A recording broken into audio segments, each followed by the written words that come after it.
argument that it's Craig Wright that is credible. There's only one. I don't think it's true, but it's not obviously Gavin? wrong. Which is Craig Wright was part of a group of people in Satoshi, and he's trying to convince people it's not by making the dumbest possible arguments that he is. Well, he just claims that he's the author of the white paper. Yeah, I don't know, but he's produced all this. And that, like, David evidence. Kleinman But he actually produced designed all it. of this fake evidence, which is like. But then again, like if you wanted to claim, and you, I don't know, if I was Satoshi and I wanted people to believe I wasn't Satoshi, one of the best strategies I could do is make the most I can. So if I say I'm Satoshi, people will believe me. But if I say I'm Satoshi and I back it up with like really ridiculous and insane things, then people will think. And then anybody who says David is Satoshi would seem like an idiot. It's agreeing with all the crazy things I've said. Kleinman. And so. I think that it's definitely plausible. But I have to still say they're in the right place at the right time. Jack is also plausible in the right place at the right time. Yeah, there's a lot of coincidences that came out recently. But then again, Yeah, there are a no, lot of there are a lot of coincidences in the world. So I don't know. Dave, my last request. Can you tell me a funny joke? Like a dad joke. You know, it's funny. Whenever someone asks me, I can never come up with one. Do you have anyone about like Ethereum or like About Ethdenver? Yeah. No, I don't have too many good jokes about Denver. The one thing I will tell you though is that Denver is almost exactly like Salt Lake City. The only difference is if you see someone in Denver who looks like a Mormon, they're probably not. If you see someone in Salt Lake City who looks like a Mormon, they are. That's the only difference. Otherwise, it's the same thing. If I want to work for Ripple, can I put you as a reference? Yeah, you can. All right, awesome. Yeah. If we hire No, you, I'm looking for a job. If we hire you, you put me New in, York. I think I get like $5,000. All right. But they have to hire you. That's the right part. Yeah. But on the right side, I don't have to vouch for you. I'll work as like your like you could be I'll be your apprentice. I've had a lot of people seriously like think people inside the company want to work for me. I always help them out. David, I've got a question. Yeah. I've noticed that just going through the convention here, I mean, obviously we're at an Ethdenver event, and I've met with a lot of developers and programmers already who've been working in the ETH space for like years already, and I've asked them about other projects that they're in, talk about XRP, of course, we know how a lot of people feel about XRP, XLM, and HBAR, and I'm surprised more and more how siloed the community is. And like this developer I was talking to literally today, I mean, like I said, been in this space working for years and had not heard of Hedera or HBAR or Stellar or XLM. What are things that other people in the crypto space or things like Ripple are doing, perhaps with the ILP, the Interledger Protocol? What are steps that people in the industry can take to make it like less siloed and make it more open so that they're even aware and then motivated to build applications on a different ledger? First of all, I 100% agree with your hypothesis, though. You're absolutely right that the siloing is insane. And I'll be honest, I'm guilty of it a lot myself. Like, I don't look that much at other projects and what they're doing. And I kind of feel bad. I do feel bad about it, like, because I can't do a good job of comparing the strengths and weaknesses. What I tend to do is I stay focused on the things that I'm interested in, and I build in the areas where they're strong, and I stay away from the areas where they're weak. But I think that could lead people to building, in environments that are not the best environments that match their use cases. I wish there was some way to be more objective. The problem is everything is so directly tied to money.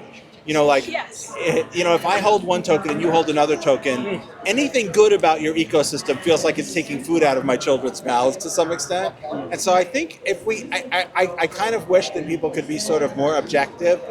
I think the other problem is there's a lot of scams and there's a lot of outright fraud in the industry. And so the problem is you get very defensive.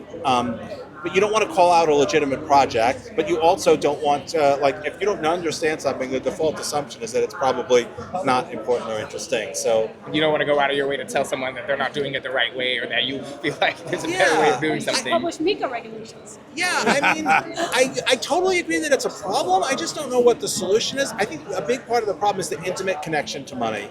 Yeah. There was very few, when there was any, think about any other technological or product disagreement or anything, it rarely meant money to the general public. If you think about the Apple versus Google phone debate, it means a lot of money to Apple and Google, but it's not like maybe the stockholders in those companies, but generally I don't see my bottom line go up or down based on how that battle is going. Whereas if I hold Bitcoin, and there's some regulatory thing that's bad for Bitcoin or good, I can actually see my net worth change by the day. And I think that leads to a lot of the siloing. But I mean, I don't know, telling people to just chill out about money is definitely not going to work. Yeah, I don't have a solution. I think one thing that will help, though, is to understand that, like, there are other people who are building things that are different from what you're building, and what they're doing is interesting, and it may even be better solutions to different problems. It may be better than the solutions that you're working on, and ultimately, I hope we all mostly want, like, the space to succeed.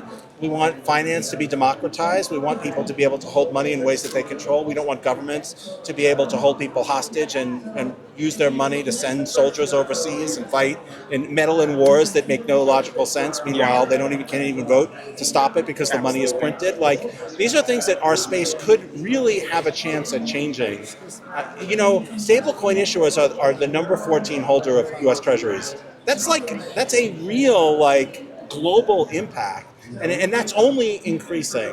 So I'm hoping that we can sort of all kind of put aside our differences a little bit.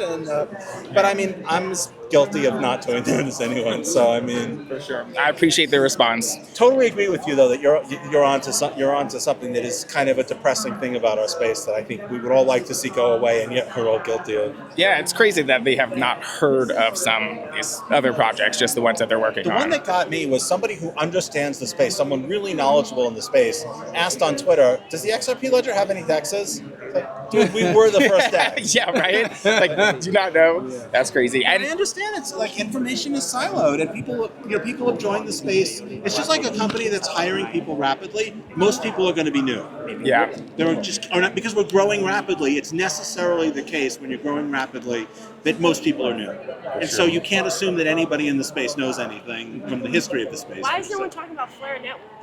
Bridging everything together. Why does well, no they're just talk one of them, about Everybody's trying to do Like, the bridger. I don't Yeah, understand. I mean, It's like everybody has the understands same description of what they're working on. It's like, it's you guys are all hard for working on them the to same. explain why. Yeah, I think you're right. I think they need to focus on explaining what makes them different or better. Sure. I appreciate it. Thank you. Nice As a meeting former you. attendee of the Proper Party in New Oh, York cool. too, when we won, that was really awesome to see you there. And Lenny Kravitz was awesome. Yeah, Lenny Kravitz was Can I amazing. grab a picture real quick? Sure. Thank you so much. I actually have a bench that Lenny Kravitz designed.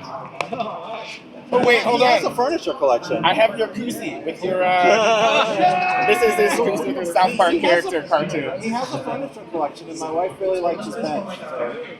Thanks so much, David. I appreciate it. Thanks for coming to Denver again. My pleasure. Hold on, I gotta go. Thank you. Thank you. Appreciate it.